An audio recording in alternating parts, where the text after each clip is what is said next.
호남 KTX가 운행을 시작한 지 오늘로 꼭 3년입니다. 이용객은 폭증했지만 주차장과 환승시설 확충은 3년째 제자리 걸음입니다. 광주에서 목포를 잇는 호남 KTX 2단계 구간은 아직도 기본 계획이 확정되지 않아 완공까지 7년을 더 기다려야 합니다. 수도권 등 일부 지역의 재활용품 수거 대란과 관련해 광주시와 자치구도 대책 마련에 들어갔습니다. 배출자가 수거 비용을 부담할 수도 있습니다.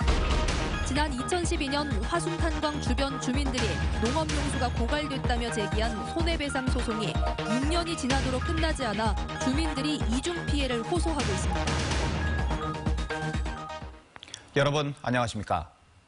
호남 고속철도가 역사적인 운행을 시작한 지 오늘로 꼭 3년이 됐습니다. 그동안 고속철 이용객은 폭발적으로 늘었고 광주 송정역은 호남의 관문으로 자리를 잡았습니다.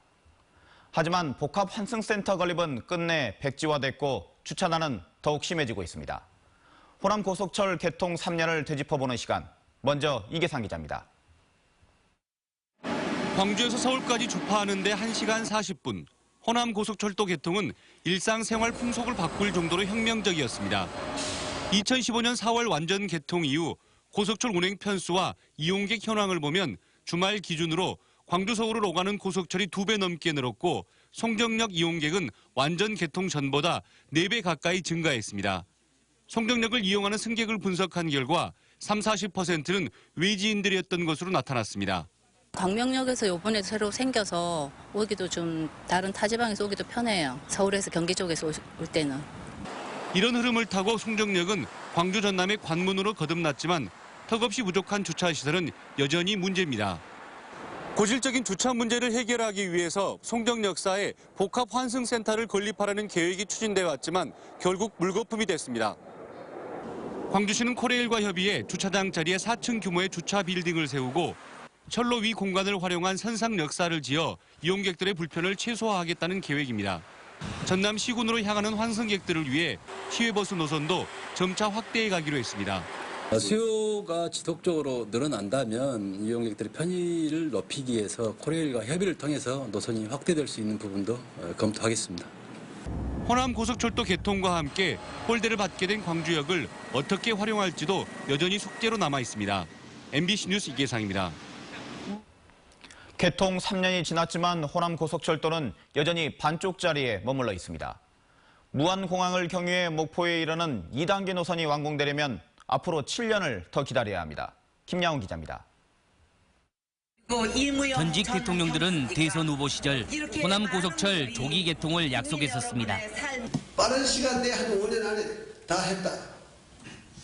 아마 5년 이후에 호남의 환경이 경제 활성화의 기반이 될 호남 KTX 제가 끝까지 차질 없이 챙기겠습니다. 하지만 호남 고속철 2단계 노선은 무안공항 경유 문제 등으로 10여 년 넘게 노선을 확정짓지 못했습니다. 그러다 보니 광주까지는 2015년 고속철 전용 선로가 완공됐지만 광주 목포 구간은 아직도 기존 선로를 이용하고 있습니다. 용산에서 광주까지는 좀 금방금방 오는 것 같은데 광주에서 목포까지 도착하는데 좀 오래 걸리는 것 같아요. 우여곡절을 겪던 호남 고속철 2단계 노선은 최근 노선이 확정됐습니다. 광주 송정에서 무안공항을 거쳐 목포까지 이어지는 노선으로 기본계획과 전략환경영향평가 변경을 마친 뒤 2020년 착공될 예정입니다. 환경부 전략환경영향평가도 있고 기재부 협의도 있고요. 지금 그걸 진행 중이고요. 설계가 좀 시간이 걸려서 본격적인 착공は 20년쯤부터. 호남 고속철 2단계 사업 예산은 2조 4천억여 원. 당초 154억 원만 반영됐던 올해 고속철 예산은 576억 원으로 늘었습니다. 하지만 2단계 노선은 2025년 완공 예정으로 아직도 7년을 더 기다려야 합니다. 정부의 의지만 있다면 공사 일정을 앞당길 수 있는 만큼 지역사회와 정치권의 노력이 필요합니다. 경제적 논리를 앞세우다 보면 완공 시점이 늦어질 수 있기 때문입니다. 국가 정책적으로 배려를 할 수 있어야 된다. 원래 공정에 맞출 수 있는 방법으로 예산이 확보돼야 되고 그런 필요 때문에 저희들이 이제 늘 정액을 위한 그러한 예산 투쟁을 하고 있는. 호남 고속철이 36년이나 걸린 과거 호남선 복선화의 전철을 밟지 않기를 지역민들은 바라고 있습니다. MBC 뉴스 김양훈입니다. 순천과 여수 등 전라선 이용객들도 호남 고속철 개통 효과가 사실상 남 얘기처럼 들리고 있습니다. 열차만 KTX일 뿐 일반 철도에서 달려 최속도를 낼 수 없기 때문인데요. 그래서 고속화 사업과 함께 열차 증편이 요구되고 있습니다. 김정수 기자입니다. 고속철 개통이 가져온 파급 효과는 지역 경제에 적지 않은 영향을 불러왔습니다. 중소도시를 중심으로 최근 전라선 이용객들이 꾸준히 늘면서 도심의 발전 방향도 새롭게 바뀌었습니다. 국가정원과 엑스포장 등 국가시설들 역시 방문객 증가의 호재를 누리기로 했습니다. 하지만 호남선과 달리 전라선의 경우 철도 고속화 사업이 추진되지 않은 곳이 있어 지역을 중심으로 철도 소외론도 대두되고 있는 실정입니다. 지난 2011년 일부 구간의 고속화로 지역이 일일 생활권에 들어왔지만 익산 여천 구간의 고속화는 진전이 없어 고속철의 속도전이 지역과는 무관해 보인다는 지적도 나옵니다. 또 동부권 지자체를 중심으로 늘어난 수요에 대응하기 위한 열차 증편도 강하게 요구하고 있는 상황. 국토 균형 발전과 승객 편의를 위해 지속적인 건의가 이어지고 있는 가운데 준고속화 사업도 대안으로 떠오르고 있습니다. 경춘선과 경전선 등 이미 시행되고 있는 노선이 좋은 사례가 될 수 있기 때문입니다. 약간 속도가 낮지만 230km 준고속선으로 운용하면 상당히 빠른 실현 가능성 대안이라고 생각이 됩니다.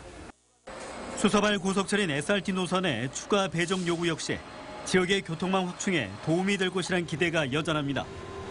전국의 철도 혁명을 이끌어왔던 고속철이 일단 성과로 이어지고 있지만 전라선에 대해 정부의 미흡한 관심은 여전히 해결 과제로 남아 있습니다. MBC 뉴스 김종수입니다.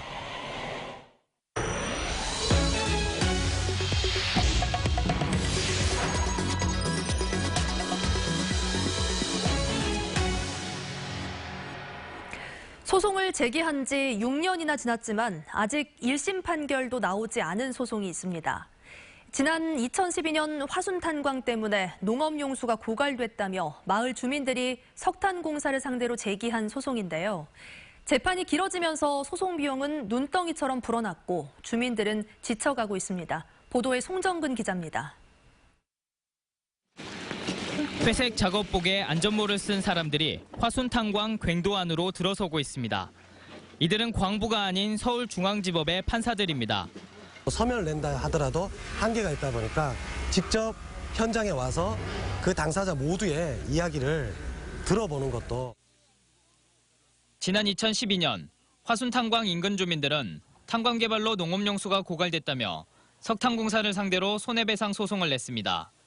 소송이 제기된 지 6년, 그리고 판사들이 현장 검증을 다녀간 지 5년이 지났는데도 여전히 재판 결과가 나오지 않는다며 원고들은 답답함을 호소하고 있습니다. 그 사이 물고갈 현상이 더 심해져 농경지는 밭작물도 키울 수 없고 나무조차 자라지 않는 황무지로 변했습니다. 소송을 낸 원고 51명 가운데 80, 90대 주민 4명은 재판 결과를 보지 못하고 세상을 떠났습니다. 변호사 비용 등 소송에만 1억 원 가까이 들어가면서 몸도 마음도 지쳐가고 있습니다. 이렇게 땅들을 배려주고 이렇게 했으니까 그래도 이제 강호수 담으로 했으니까 빨리 강호수에서 해줬으면 하지요. 더욱이 보상받을 기미마저 없어지자 주민들은 땅을 팔고 떠나버렸고 새로운 땅 주인들은 그곳을 묘지로 사용하고 있습니다. 외부에서 묘 쓰려고 땅을 싸게 살려고 달라듣게 모든 사람은 기왕에 버리니 팔고 묘를 쓰고. 판결이 지연되는 건 다른 민사소송과 다르게 전문기관의 영역조사에만 2년 넘게 걸렸기 때문입니다. 더욱이 석탄공사는 탄광 개발과 물고갈에 상관관계가 있다는 조사 결과가 나온 뒤 1년이 지나서야 이의 신청을 해 판결을 더 미뤄지게 했다고 주민들은 주장합니다. 감정 평가를 했었는데 이것도 지금 대한석탄공사는 저희들의 소송건에 대해서 무시를 하고 있습니다. 그래서 판사님들께서 빠른 시일 내에 10억 원가량의 보상금을 원하는 주민들과 석탄공사의 의견차 때문에 합의도 쉽지 않아서 주민들의 시름은 깊어지고 있습니다. MBC 뉴스 송정근입니다. 민주당이 광역단체장 경선에 결선 투표제를 도입하기로 전격 결정함에 따라 7명의 후보가 나선 광주시장 선거판이 요동치고 있습니다. 그동안 결선 투표제 도입을 줄기차게 요구해왔던 강기정, 민영배, 최영우 예비후보 측은 중앙당 결정에 환영하면서도 내일까지 새 후보가 여론조사 등을 통해 단일화하기로 한 결정을 지속할지 여부를 고민하고 있는 것으로 전해졌습니다. 한편 새 후보는 내일 오전 단일화와 관련해 광주시의회에서 기자회견을 가질 예정입니다. 금호타이어 노사가 조속한 경영정상화에 최종 합의했습니다. 금호타이어 노사는 오늘 경영정상화 합의서 조인식을 갖고 앞으로 노사가 합의서를 성실히 이행하고 함께 노력해서 경쟁력 있는 회사를 만들어 나가자고 다짐했습니다. 채권단 역시 금호타이어와 경영정상화 약정서를 맺고 긴급자금 지원에 나섰습니다. 금호타이어 해외 매각은 상표권 협상과 방위산업 부분 매각 승인 등을 거쳐 올해 상반기 안에 마무리될 것으로 보입니다. 수도권과 일부 시도에서 발생한 재활용품 수거 대란과 관련해 광주시에서도 대책 마련이 이루어지고 있습니다. 광주시와 자치구들에 따르면 폐플라스틱과 폐비닐 등 기피 품목을 처리하던 민간 선별장들이 중국의 폐자재 수입 중단에 따라 수거 처리비를 4배로 대폭 올렸습니다. 이에 따라 그동안 아파트 재활용품을 한꺼번에 수거한 뒤 기피 품목만 민간 선별장에 위탁했던 재활용 업체들이 기피 품목 수거를 꺼리고 있습니다. 자치구는 쓰레기 대란을 막기 위해 아파트들이 민간 선별장과 직접 계약을 맺도록 유도하는 한편 기피 품목 수집 장려금을 지원할 계획입니다. 부정한 방법을 통해 여론조사를 실시한 예비후보자와 관계자들이 무더기로 검찰에 고발됐습니다.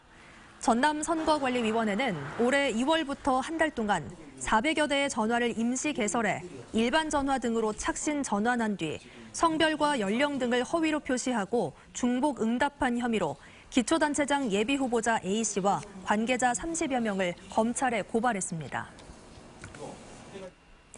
이용섭 광주시장 예비후보 캠프의 당원 명부 불법 유출 의혹에 대한 경찰 수사가 장기화될 것으로 보입니다.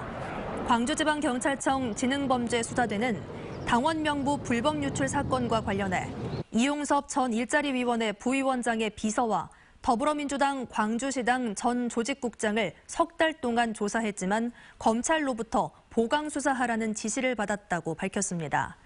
이에 따라 이들의 입건과 신병 처리에 대한 결정은 뒤로 미뤄지게 됐고 이용섭 예비후보 당사자에 대한 조사 여부도 불투명해졌습니다. 무직자들을 상대로 대출을 받게 해준다며 이른바 작업대출을 한 불법대출 사기단이 적발됐습니다. 광주지방검찰청은 사기 등의 혐의로 총책 41살 A씨 등 5명을 구속 기소하고 명의를 빌려준 62살 B씨 등 무직자 13명을 불구속 기소했습니다. 이들은 지난 2014년부터 2016년까지 신용등급이 낮은 무직자들을 모집한 뒤 급여 명세서를 위조해 20여 개 대부업체에서 50여 차례에 걸쳐 3억 4천만 원을 대출해주고 중간에서 30%가량의 수수료를 챙긴 혐의입니다. 광주 지역의 대형 공원들이 포함돼 있는 민간공원 사업과 관련해 주민설명회가 열렸습니다. 광주시는 토지 소유주와 관련 업계 관계자들을 대상으로 일정 등을 설명했습니다. 설명을 하지 말아라는 이야기가 들리더라고요. 그랬는데